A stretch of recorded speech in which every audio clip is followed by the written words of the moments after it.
team.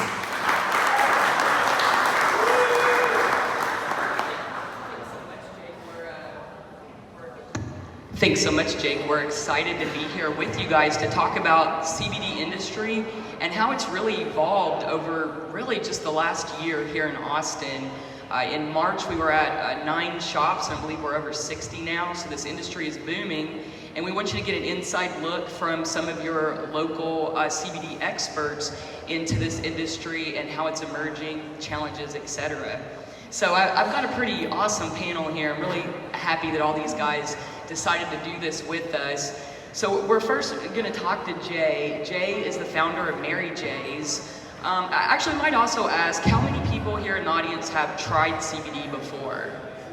Okay, so yes, we got a lot of people that know what's up there. So Jae, down at MaryJae, she's actually up for 2 categories in the Austin Chronicle Best of Awards, which is pretty cool. That came out. So Jae, I want to ask you though, what really drew you to the cannabis industry? Everything about the cannabis plant, but I think the main thing was my father. He was 82 when he passed, and he had prostate cancer and cirrhosis of the liver. And I knew the benefits of cannabis, and I thought I needed to share that with him, though he wasn't very open to the culture. Towards the end, he said, "I'm dying, right? What'll it hurt?" And so I showed it to him in every way, shape, or form. I rolled it for him. I baked it for him. I created a monster. And the doctor said, "What are you doing with him?" And I said, I showed him cannabis in every way, shape, or form. And they said, "Quality of life. Look at him." What can I tell you? So everybody passed his drug test. He kept on his prescriptions. And he was on cannabis till the lasting days. And so that's what really drew me towards it. And my partner, Francisca, who opened the shop with me, said, "You need to share cannabis with more people like him." And so we sold our house and started MaryJae 2 years ago. And that's all I'm doing, is bring you the best products I can possibly find. Yeah, and you had some experience already in the cannabis industry. Yeah, I was actually underground. I was a buyer for almost 10 years, buying for 16 stores. And so I traveled a lot and got to educate myself and learn a lot about the industry. And so when my father passed, I decided I'm gonna do it for myself and help people. So yeah. That's awesome. Thank you. Yeah. Thanks. Well, let's talk to Zach a little bit. Zach's the owner over at GreenWave. They're actually opening 2 new locations pretty soon, right? Like in the next couple of weeks. So, and you've had the Southside store for over a year? Just a year now, yeah. October 1st, we opened our doors at the South location. So tell us a little bit about your background and what drew you to the cannabis industry. So basically, I've been a part of the medical marijuana industry in Michigan for the last 8 or 9 years.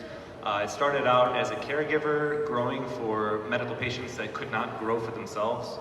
That escalated into me becoming a professional consultant and working with large-scale operations, anywhere from 18 to 30,000 square foot warehouses.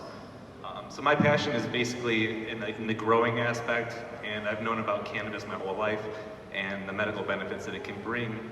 And so I was just really interested to try CBD for myself when I first heard of it years ago.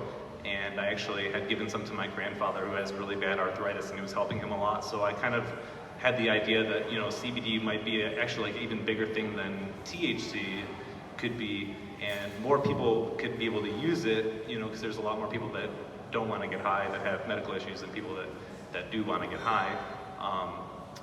But yeah, we were really excited to move down to Texas from Michigan. This is where my girlfriend's family has lived their whole lives. And we just saw Texas as like a budding economy for this new industry that we could tap into. That's awesome. And now Daulton. Now Daulton has, I think, been to every trade show hemp related, and like since the start of this about 2 years ago. He's a familiar face, and really appreciate what you do, Daulton. So tell us a little bit about what got you into this industry and what you do at Greenlight. I appreciate the kind words. Like, the trade shows and expos are the best place to meet people and to learn about resources and see that it's just a normal industry like all these other industries. So if you have questions about things, that's the best place to show up and ask questions. But what's not to love about this plant? Seriously. I mean, the medicinal applications. My mom passed when I was 19 from breast cancer. I saw her medicated illegally through chemo. everybody in here probably has a story about what this plant could do, how cancers touch people. You know, medicinal applications are crazy. So we got to get active in the streets and get research available to get, you know, all these medical professionals the data they need to go to war for us. So that's just on one side. But the hemp, it's so much fun on the hemp paper, the hemp plastics, reducing the CO2 emissions. You know, I'm not the most medicinal, scientific type person, so I'm not really qualified to go talk about these things and how they help. But I do know that once you've touched hemp paper, you've touched hemp plastic, there's some right here, some plant-based plastic if somebody wants to come touch this. You know, once you touch it, it's like, okay, we can do better. From the water bottles we drink, from what's in our air, it's a part of a bigger green revolution that's going underway. I love full plant medicine, from the medicine and, you know, the industrial side, but that's what's got me into this full time, is the low THC cannabis and trying to do it for the planet. I love it. And Cintia, I know a little bit of your story since you work for our parent company, but can you tell us a little bit about how you got into the cannabis industry and how it's affected your life? Sure. So my background is in education. I've been doing this for over 15 years now, adults, kids. I've traveled all over the world. And by doing so, that's how I actually got into cannabis, experiencing it through different cultures, for different purposes, whether it be religious purposes, recreational purpose, medicinal purposes. And I definitely got to experience the culture difference between what we thought of in the United States versus everywhere else.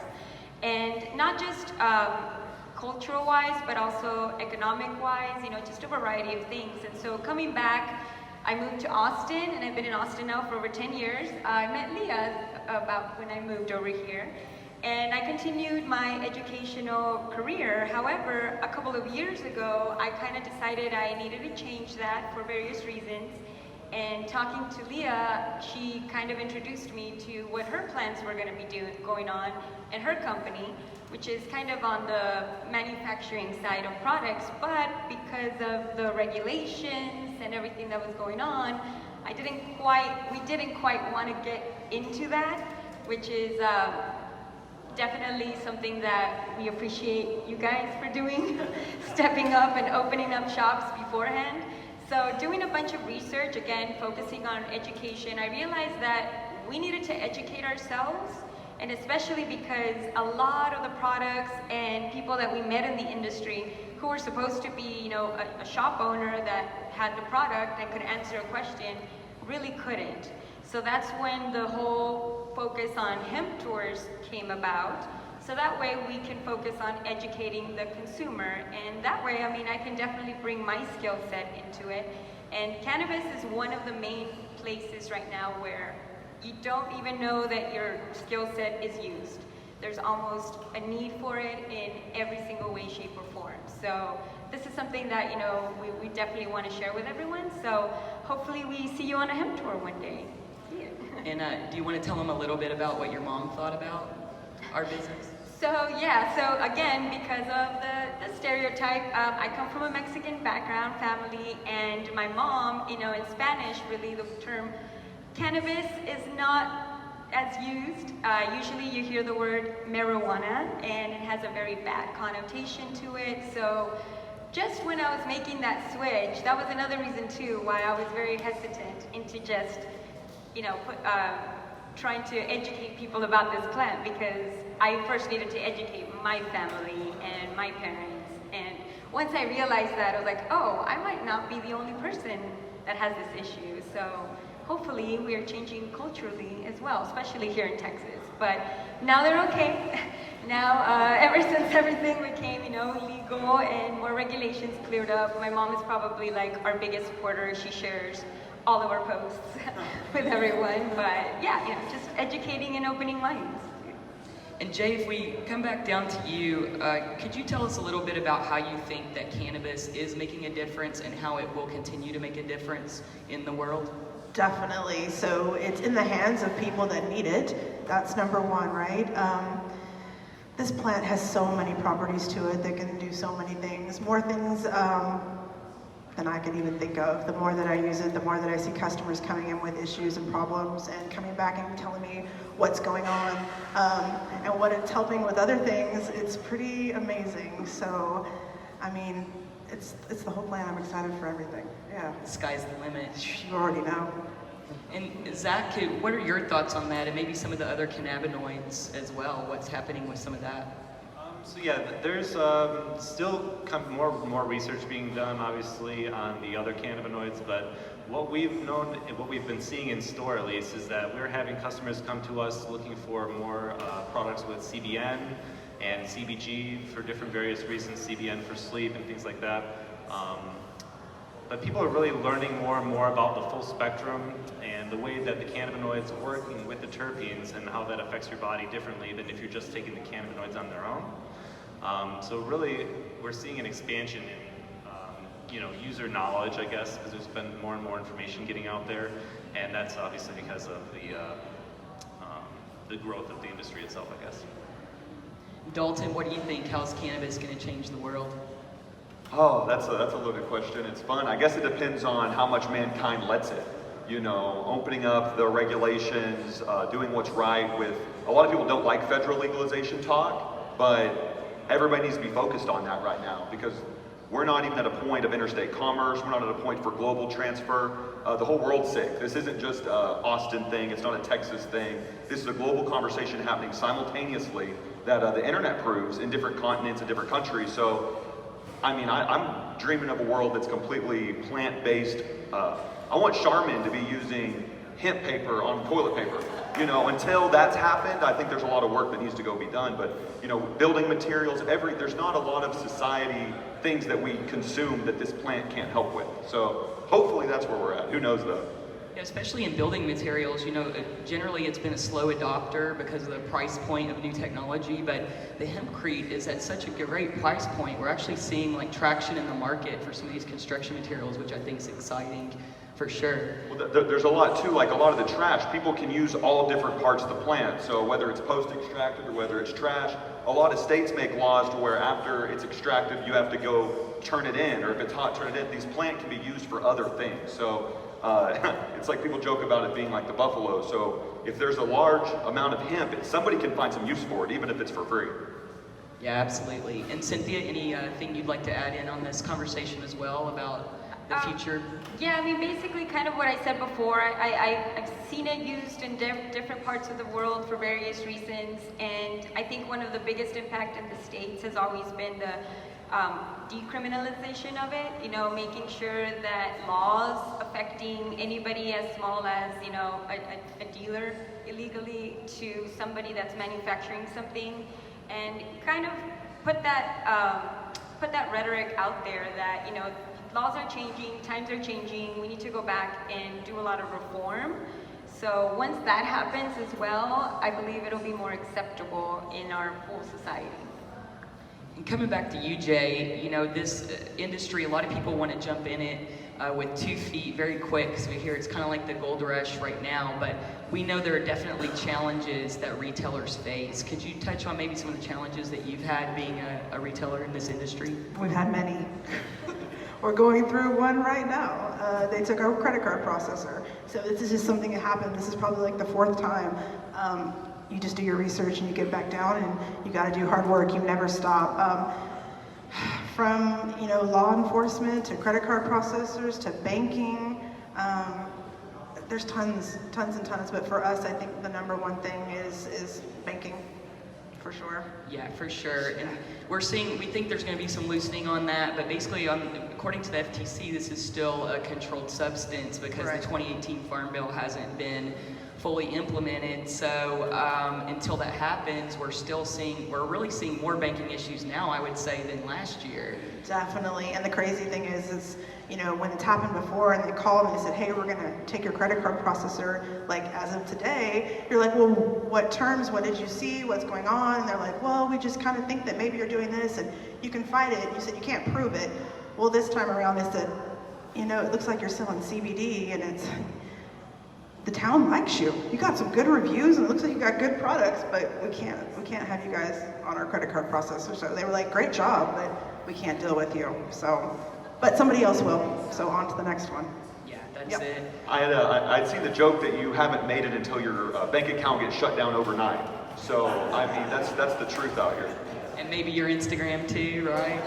It just disappears. You search it, it's just not there, you know? And Zach, do you have any comments on that as well? Kind of similar issues? Yeah, no, we've definitely had similar issues for sure. For the last year that we've been open, I think we've switched credit card processors like 4 times.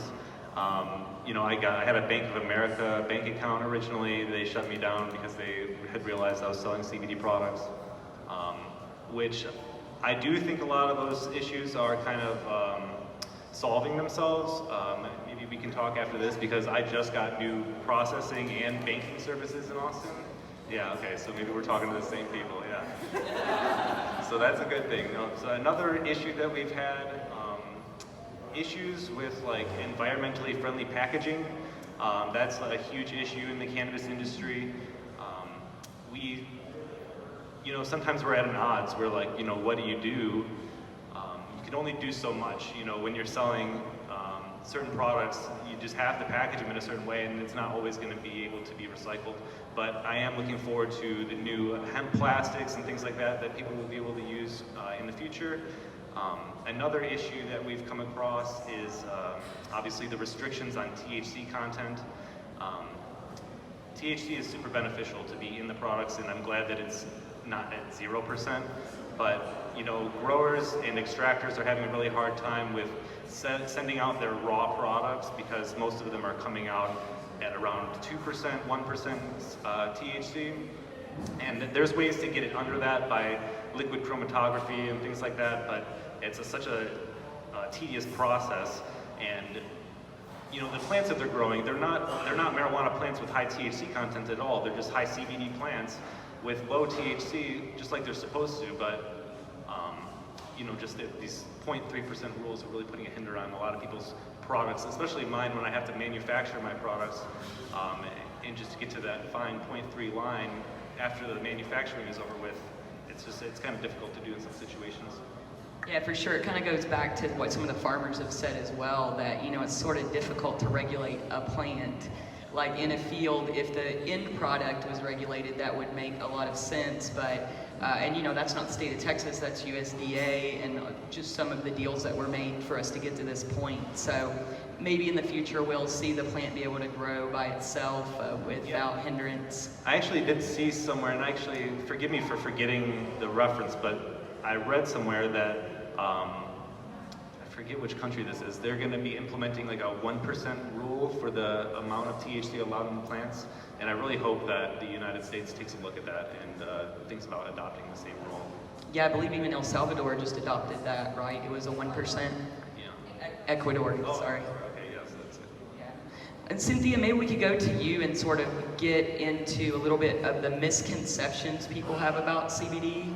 If you could talk about maybe some things we've encountered on the tour and Yes. So usually the people that take our tour they know either a little bit about CBD hemp products or they know nothing about it. And so we'd like to ask them questions before. We've done a lot of questionnaires after the fact too to see if they've kind of learned anything. Hopefully they do.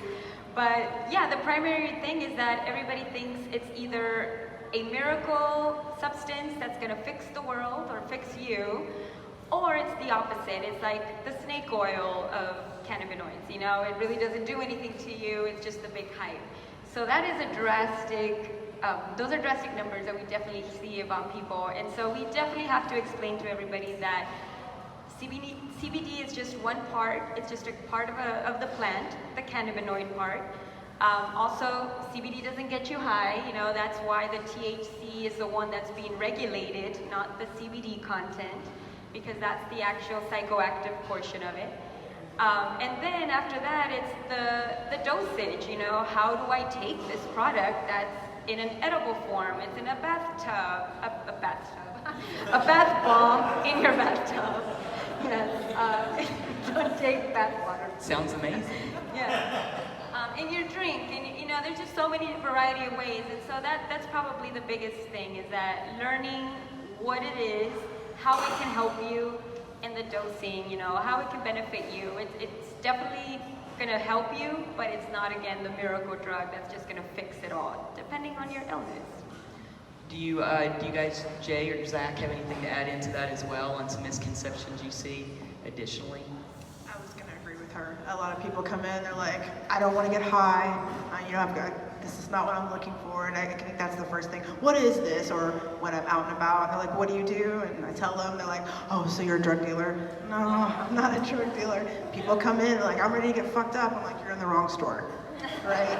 It's, so a lot of that misconception for sure. Yeah, I think we see some questions that people have, like, you know, I've heard a lot, especially recently, like, oh, isn't that just snake oil? And I think that's a shame. And generally their experience has been like, oh, I had a gummy and nothing happened. And we're like, you know, just so many comments to say after that of like, so 5 milligrams, maybe if it didn't evaporate out that you got in this product, like that's a recreational use. That product is designed to sort of mimic like a Colorado cannabis experience, but without the high. So you're not going to get a lot from that. Whereas, you know, if there's something like your back pain, it's going to be a higher milligram that you're going to need for that. Yeah, so I think Cynthia did hit on a lot of good points, but I just wanted to also point out the fact that, oh, I'm sorry, I just blanked out, I'm sorry. No, that's no worries. Yeah, just we were talking about some misconceptions, you know, that people have about CBD. So yeah, no, the misconceptions are numerous, but mostly the fact that people are definitely worried about getting high with the products. They never know how much to take. And also a lot of people get discouraged when they take CBD products, sometimes because of the dosing issue. You know, they may start with a dose and take it a few times, and then if they don't feel the effects from it in those few days, they may put it down and then forget about CBD use forever. But it's actually a great thing a lot of companies are doing, offering like 30-day trial periods or things like that, so people can get an idea for how to take it and know that it works better when you build it up in your system. So offering that 30 days of trial, basically telling the people, you know, take it every day, allow it to build up in your system, and then after that, maybe determine how you feel, instead of just taking it for a few days and throwing it out if you didn't feel anything after that. Yeah, definitely, and I think that's where we could see some more engagement from our medical community here. Probably we need to get out and educate a little more so that they can bridge some of that gap. Because as a retailer, it's sort of scary to tell someone, okay, this is wrong with you, this is exactly how much you should take. Really, that should be in the hands of more of a medical professional. And that being said, you know, I usually just tell people, well, ask your doctor. And in general, here, the doctors have a lot of positive things to say. Have you guys as well experienced that? Doctors that come in and shop with us, and they say, I mean, I can tell when they come in because they have the certain questions that they have, and so at the end of the conversation, they're like, all right, I like you, I like what you're doing, I like the stuff that you're carrying, I'm going to send people your way, I am a doctor. So we get a lot of those people that come in. They're not educated on it, you know, we're not educated on it. It's all about being in it. You guys think that, you know, all the stuff that we have in our shop, it took us probably hundreds of products till we found like that one lotion that for pain that I really, really liked. There was tons that I didn't feel anything. There were some that, you know, okay, this had a little bit more in it, the price point's better for the customer on this. So it's all about researching. I've tried so many things, and literally all of us right now could take one gummy and it'll be different for all of us. Extremely different. On the doctor side, with the limited expansion that we do have with no THC, I know it's an issue, but if you look into our teacup program, it's expanded now. So a lot of specialists, oncologists, a lot of different type of specialty doctors can now recommend, prescribe cannabis, low THC cannabis. So it's inbound to talk to your doctor now. And the more of us that talk to more of our doctors, the quicker they'll get it together and learn it. The continuing education, we need them going in there, learning, so they can come back and defend us. That's a great point. Yeah, vets as well. They had a little bit of an issue because it has to, I forget the exact acronym, but there's like a program they have to follow that basically kept them from being able to even speak about CBD for a long time, that I think has just recently lifted. So yeah, it's just all about education, isn't it? So I want to get to a little bit of a controversial subject maybe, is opinions on full spectrum, broad spectrum, and isolate. And maybe we also kind of get into explaining a little bit what the differences are. Yeah. I mean, I like them all. I like all of it. You know, we carry all three, and the reason being I do have people that come in that drug test for work or other things, and it's the first thing we ask them, do you drug test? Because I don't want to show you products where I know that you can't take them. So isolate, a lot of people argue it doesn't have the full cannabinoid profile. Y'all, it's helped me so much with pain. I have a lot of plantar and nerve issue, and honestly, isolate is a lot of times I go for that. I do use the full plant in every way, shape, and form, but the isolate, it just really does well for my pain, and I felt like that really helped my father too. So the isolate is where they extract, and there is no THC. It is just CBD, and that is it. It's one of my favorites for sure. Zach, how about you? So we really believe in the full spectrum product at our store. Just the way that all the different cannabinoids and terpenes work together synergistically. We found through the last year, that those products have been more effective for our customers. We do offer isolate products as well for those that get drug tested. We kind of have been weary about the broad spectrum a little bit, just because there are other cannabinoids in there, and they do claim that there isn't any THC, but that is not always the case. Sometimes it's the case where a testing company has a threshold of 0.2%, and the THC content might be 0.15%, and the test results will show LOQ, which means that the test was not able to read the amount of THC that is in the product. But that shows somebody, like an end user, like, oh wait, there might be no THC in this because it says LOQ or 0 or whatever. But then at that point, they're using the product for a month or so, 2 months go by, it's building up in the system, and then, you all of a sudden pop a dirty test, and you wonder why. It was supposed to be a broad spectrum product with no THC and things like that. And that's kind of one of the reasons why I've been kind of steering away and just using either like an isolate or a full spectrum and kind of just guiding the customer one way or the other. And broad spectrum's almost become like a catchword for everything, like isolate with terpenes, we extracted the THC, we did this other weird extraction process, so it's just sort of like so broad, I guess. Officer, this is just broad spectrum, it's fine. Yeah. Yeah.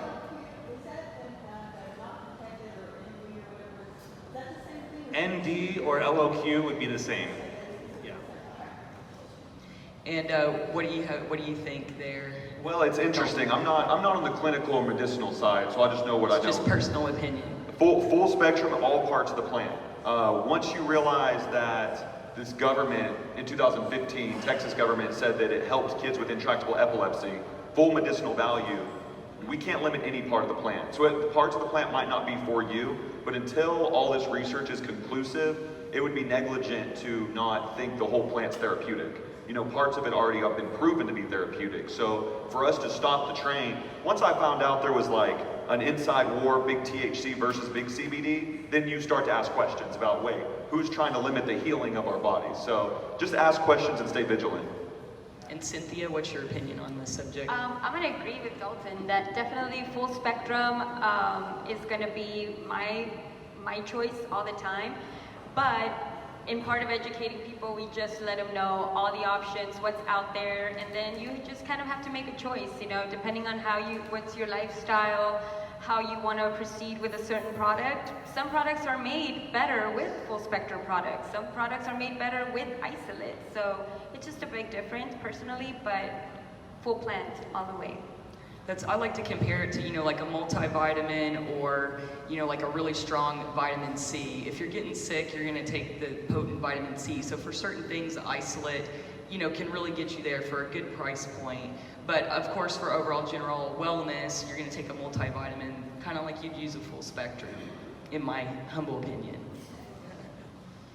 So let's kind of talk about the industry and what we see in Texas. As we mentioned, we've really had a pretty big boom here over the last year to 2 years, and we see a lot of outside Texas companies sort of chomping at the bit to get in here as well. So what do you think the industry, how do you think it will evolve over the next, say, 3 to 5 years? And also maybe would you like it to evolve? I would like it to be more available for everyone, the CBD and the THC side. We're going to see a lot more out-of-state players coming in. We have a lot of them come by the shop and they ask who what corporation is this? Who do I get a hold of? But we're going to start seeing a lot of outside players, so as long as all of us here stick together, I think we'll be able to push through this. But I would like to see more of the terps, different THC, the CBN, CBG. I want to see more products in that, and I want to see that be available to people, the people that need it. Zach, how about you? So I guess in the next 3 to 5 years, I see, hopefully, I see recreationalization here in Texas and over the whole United States. After that, obviously there's going to be a lot of, people coming into Texas, obviously, to try to get business here. This is one of the biggest states in the United States, so that's definitely going to be happening. More and more people being able to get access to the CBD products and THC products. That's already happening. I've heard of like CVS and Walgreens thinking of starting to sell those products in their places. One beautiful thing about like the local retail shops is that people can come in and ask questions, and that's one of the great benefits that we have at our stores. But also I see more and more people looking for less of like the food items and like the soaps and novelty items, and more looking for the general wellness items in terms of like how it's going to be effective. And that's about it. Yeah, we even just saw HEB, I guess, just put up a sign in San Antonio that they're going to be selling. But I think that's a great point that you made, because there's such a lack of education to the consumer about this product that, if you're a seasoned CBD user, maybe perhaps buying at a place like that, you'd be able to pick out a good product. But in general, especially if you've never tried CBD before or limitedly, you want an expert there to guide you, such as one of the members of your staff that are very well trained. And Daulton, how do you see this emerge as Texas as a whole as well? Because you're from Dallas, so you kind of have an eye on outside of just our market. Oh, this is loaded, because it could go a couple different ways right now on the 3 to 5 year mark. A lot of people think Texas is behind. On the farming side, they wouldn't be wrong. A lot of people think Texas might be down and out, but at all of these national trade expos, when people know you're from Texas, I've met so many Texans in businesses from other states. I see a couple out here in the crowd right now that know how to use labs, know how to build businesses, and really what I can say is Texas isn't far behind, but once the USDA rolls out the playing rules for all of us, Texas is about to be a hub. All the manufacturing, all of the processing, growing hemp is just one thing. Knowing how to turn hemp into a viable product is another thing. People have hemp that's on the conveyor belt trying to get processed, and if you don't know the processor, your hemp's not going to get it. So it's all about building relationships with the supply chain, and Texas is set to have one of the most dominant hemp supply chains that can feed the world, global. In my opinion, it goes all these laboratories of democracy in these different states. We get the final rules in Texas. Once Texas has it, it's global. So people that are trying to build a CBD store, or people that are trying to get a product, if you work with the federal legalization guidelines on the certified facilities and the ISO certifications, you'll be able to build a global business from Texas. You show up in a random country and you say, I have an American-based CBD company. They say, okay, who cares? But you say, I have a Texas-branded CBD strain that was grown and processed in Texas, and I'd like to put it in your country. That's a different conversation you're having with the customs people. So, not trying to get myself hyped up, but I see this being a global thing. And once Texas is out the box, it's the big secret in the room. Okay, we want to work with the people. We want to work with everybody. But for the people who've been talking shit about Texas for the last 3 years of, oh, y'all will never get it together. Well, we've been waiting on the regulations, and once they lift the floodgates for the Texas agriculture power, this is economic development. The chief executive of the state, Governor Abbott, said behind the closed doors, this isn't retail, this is not agricultural, this is economic development. So it's for the whole state, it's for rural areas. The Texas farmer suicide rate is up. We either save our way of living and protect the farmers, or we're about to be living in a synthetic environment in the next 5 years. Yeah, I think it was really exciting. We've been to a few of the Hemp Industry Association meetings where the farmers were there, and I know you have as well, Daulton. And it's like the excitement in the room is crazy, and it's all like, older people in cowboy hats and starched wranglers that are so ready to grow this plant that it's amazing to see that where we've come in just a few years. And Cintia, what about you? How do you see this developing, and how would you like it to? Yeah, especially here in Texas, definitely on the farming side and manufacturing side. Like you said, Daulton, I mean, everybody's ready. I think a lot more people have been taking interest since it was federally legalized. However, going back to one of the biggest misconceptions too, just because it's federally legalized doesn't mean it's state legal. So not everyone can still carry a CBD product, you know, or not every state.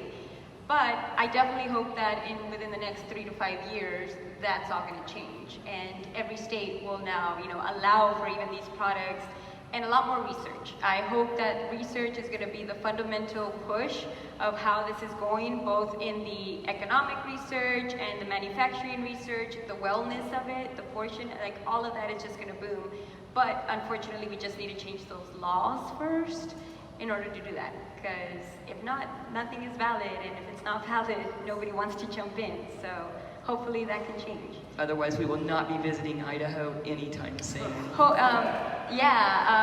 Next week, no, is it next week, October 3rd? Yeah. Can you mention to them what's going on? Yeah, would you want to tell about, we just received an email this morning from the marijuana policy people about a meeting that's going to happen at Health Services, Department of Health Services, who's going to be in charge of the retailer licensing for CBD, that they're having an open forum. So that'll be very interesting to see how that develops, because the Ag Department has definitely been on board with this from day one. You know, we knew that they had went out to Kentucky and met with the Ag Department there, actually all the way back in 2017.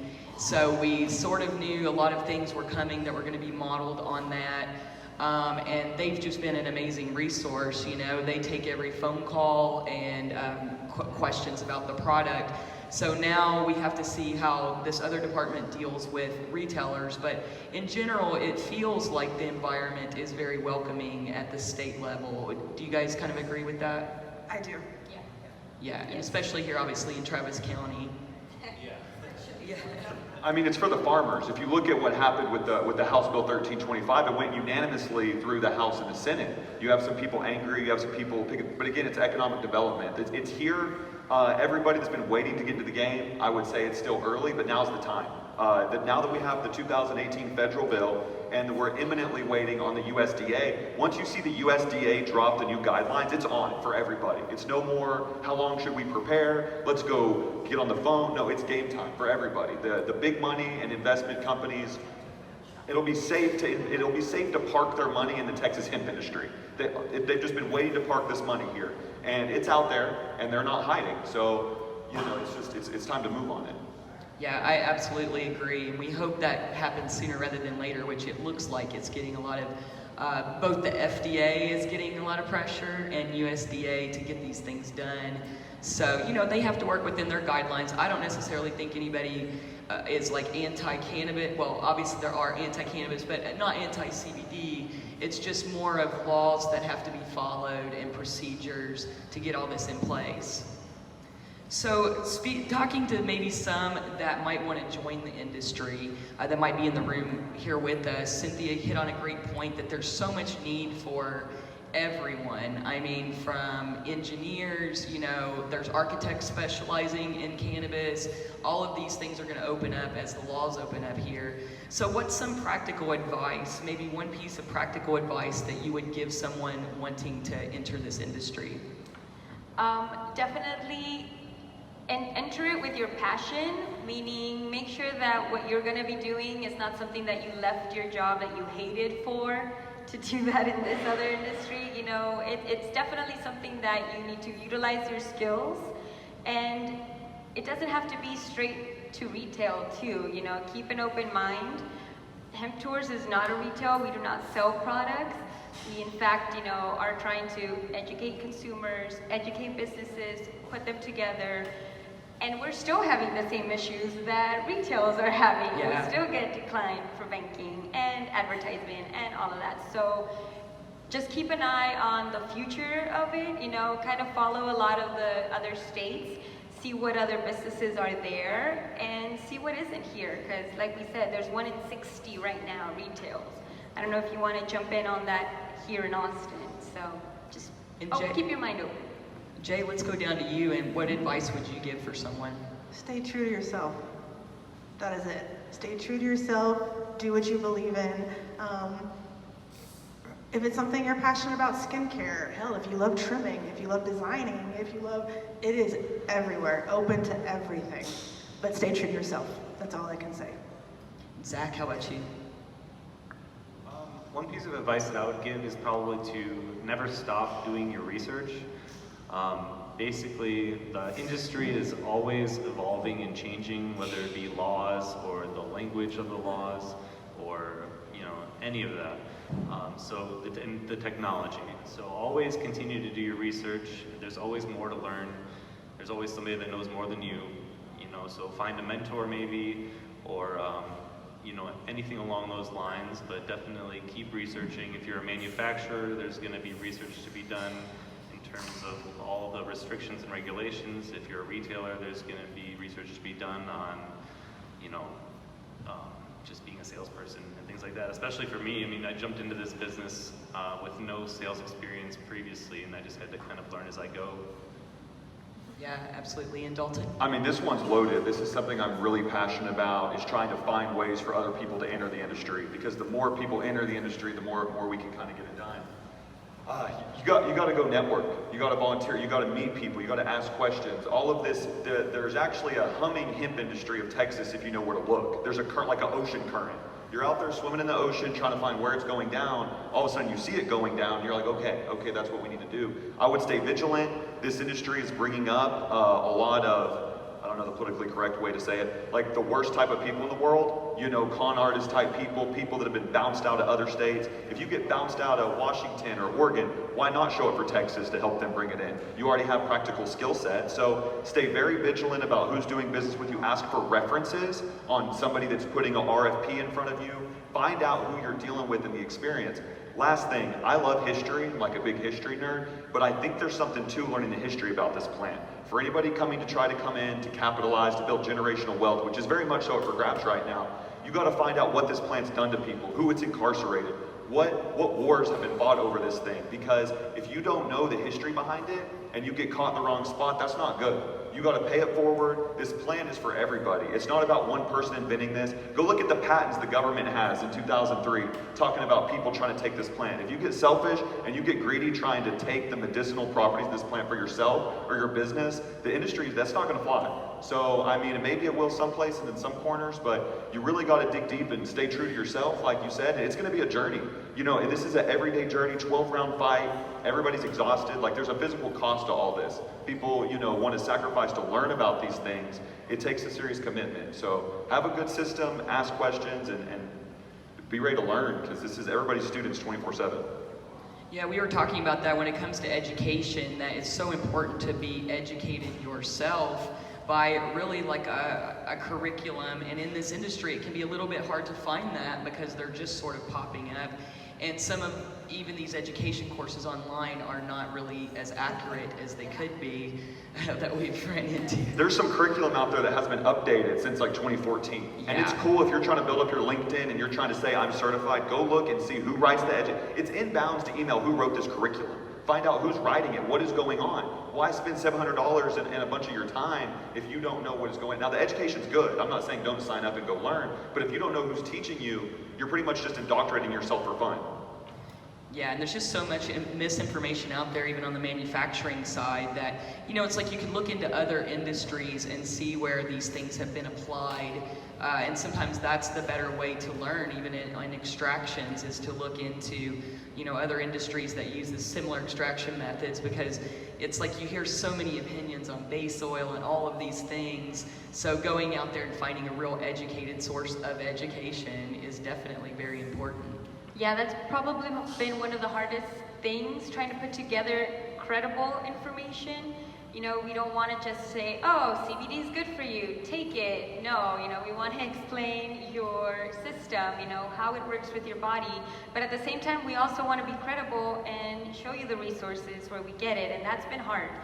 And we're trying to find, that's why we go to Texas Normal, to hear actual lawyers working on this deal and trying to find out firsthand from people that are either already doing the business or have something to do with it, and their expertise can really go a long way. So somebody said mentoring, find a mentor. Yes, find one, grab one, take them. Yeah, that was a great point, Zach, because in this industry, it's pretty easy to find mentors because the other states are fairly far ahead of us. So they kind of want to take you under their wing, you know, when you go into Colorado or Kentucky or some of these states, like, y'all are so cute, you know? So definitely that's what you want, is to go out there and find someone who's been doing this longer, and you're probably not necessarily going to find that person in Texas. We're really lucky to have Jae and Zach up here that have a long background in the cannabis industry. That's very rare here in Texas. So looking for that mentor as you're entering the industry is so important. Were there any last comments that anybody wants to talk about? Anything in general affecting the industry, or anything maybe you have going on inside your stores? I just wanted to mention one thing I forgot to add about like a challenge to like the retail industry is the issue with like product affordability a lot of the times. We have lots of customers from all financial backgrounds, I would say, and there comes an issue where, you know, these people are trying to shop around for a product that's going to help them. They may take one of the lower priced products that we have available and realize that with taking this product, they might be the type of person or have the type of body where they might have to take a higher milligram to feel the relief that they need. And at that point, you know, they may be looking at upwards of $100 or more per month to find that relief, and sometimes it's just not doable for people. So I feel like there needs to be some kind of insurance or something that could help these people, just like with getting the regular medications every day for a cheaper price or make it affordable for them.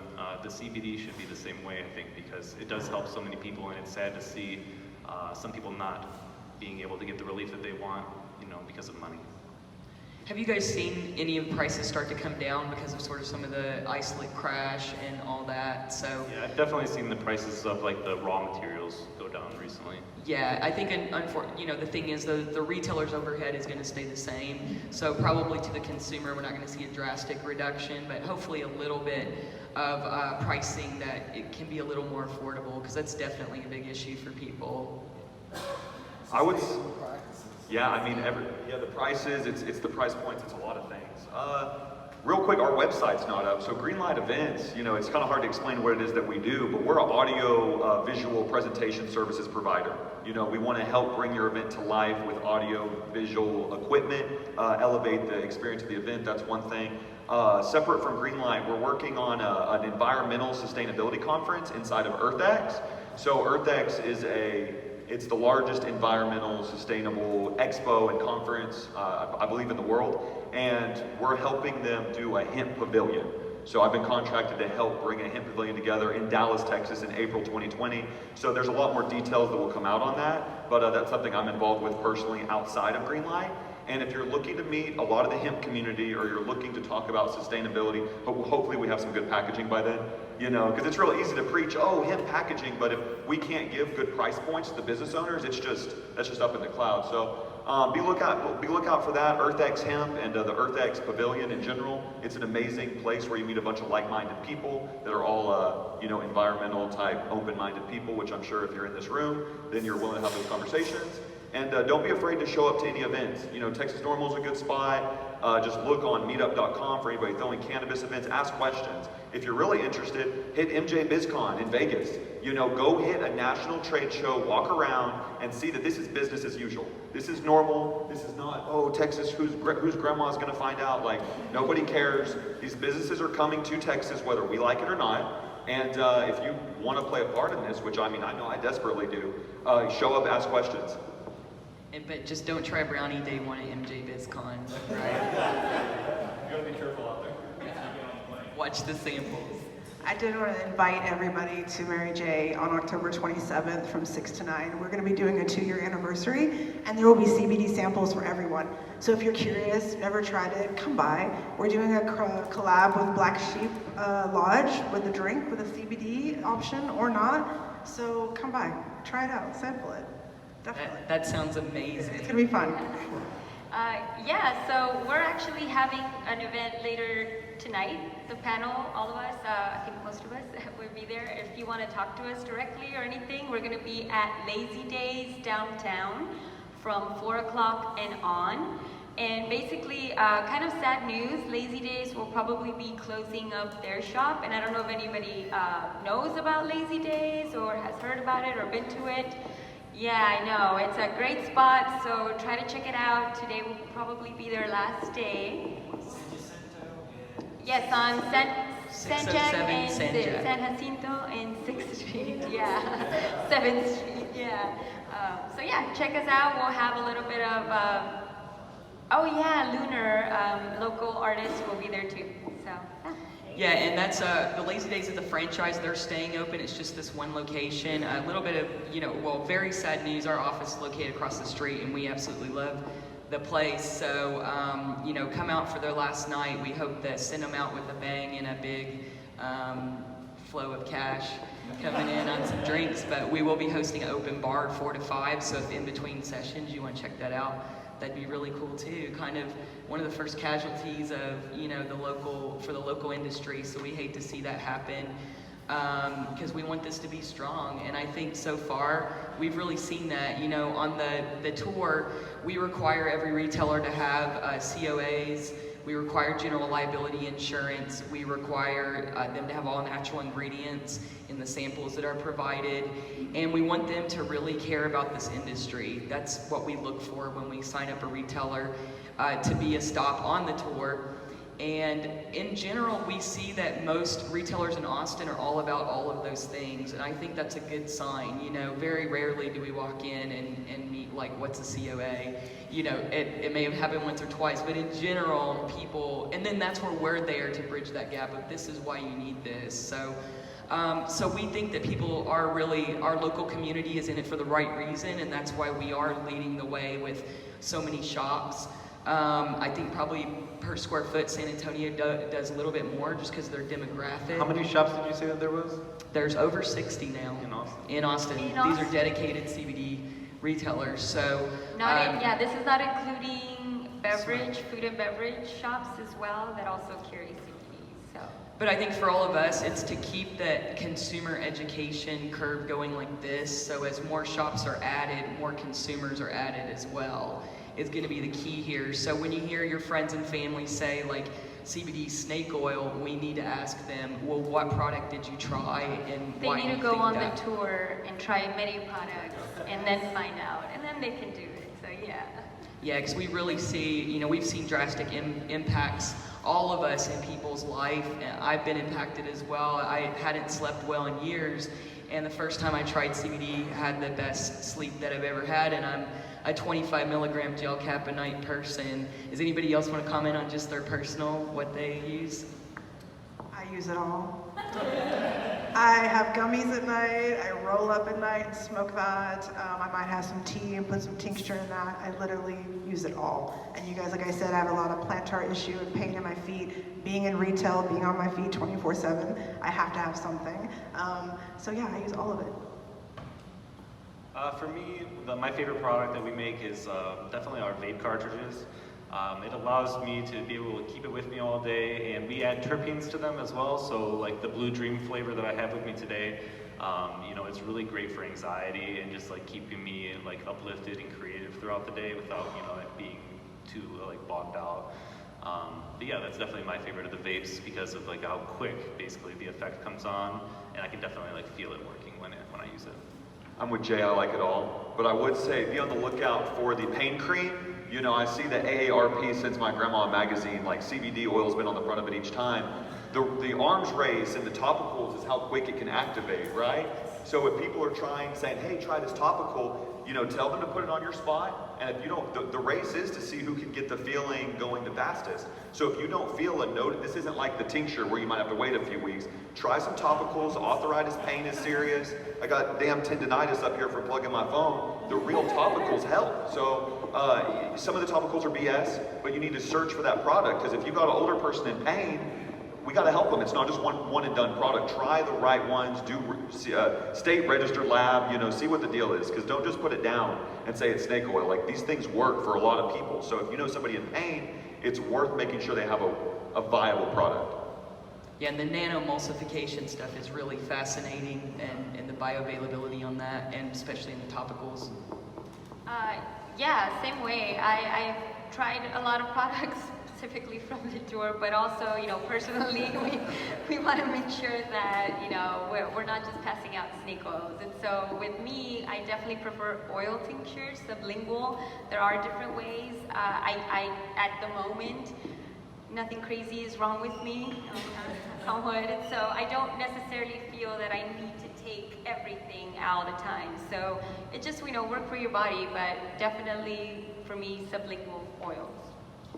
Well, thank you guys so much for coming out to this panel. It's been awesome, inspiring, and educational. So, and we thank all of you very much for coming out to see our panel. And certainly if you have any questions, we're here to answer them after.